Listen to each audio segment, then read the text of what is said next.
You are the second greatest lord. What? But I should be the first. Oh, hello there.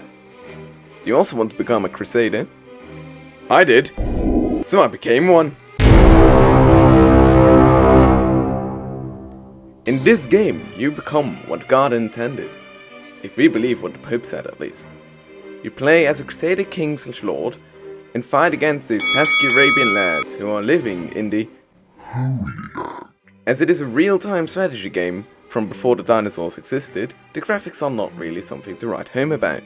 But the sound design, music and voice acting is really good. This makes it that even now, you can start up a game and lose sense of all outside events and time. Greetings, sire. The desert awaits you. Even though this game came out over 20 years ago, the game modes are still quite thrilling. From the main menu, you can choose between 5 different game mode types. These are Crusader, Historical Campaign, Castle Builder, Multiplayer, and Custom Scenarios. This game mode is subdivided in 3 sub-game modes, 2 of which are sort of mini-campaigns. Here you follow a made-up story. The first of these campaigns is First Edition Trail. With 50 linked Crusader games, this is by far one of the best campaigns in the game. The other campaign is Watches Trail. This campaign only has 30 Crusader games, but nonetheless is quite challenging and fun. Your third option is to play a custom game of Crusader. Here you can choose your adversaries at the round table.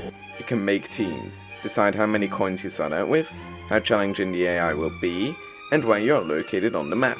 There is no limit on how many maps you can play on, as you can easily make your own or download them from online sources. There are 4 different historical campaigns. However, these campaigns are more of a tutorial, and even though they are set in a historical time frame, not really that fun.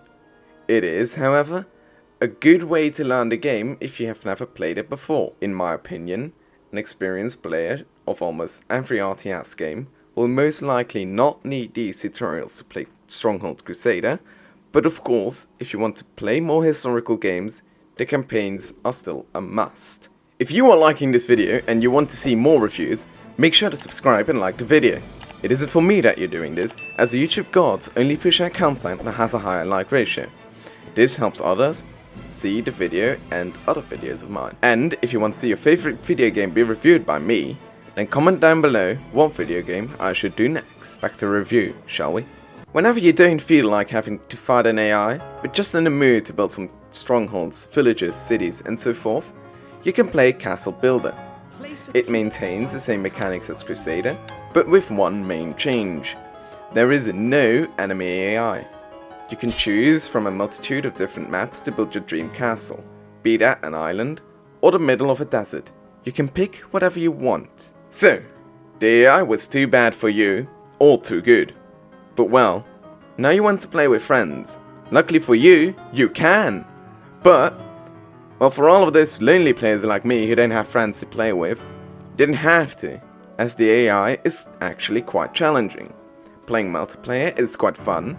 You fight your friends and try to win. Of course, depending on both your skill level as your friend's skill level, the match might be easy, or the most difficult game of Crusader you've ever played. Well, yeah, when you want to create your own maps, you can! Landscaping, making pre-built castles and scenarios is quite fun. It gives you the opportunity to create something new, challenging, or perhaps even derpy. Making a fully custom scenario, however, is quite difficult, because when you want to have predetermined fights, you will have to program it in. This is, however, the only downside in trying to make custom scenarios. All of the other stuff is really amazing and definitely worth it.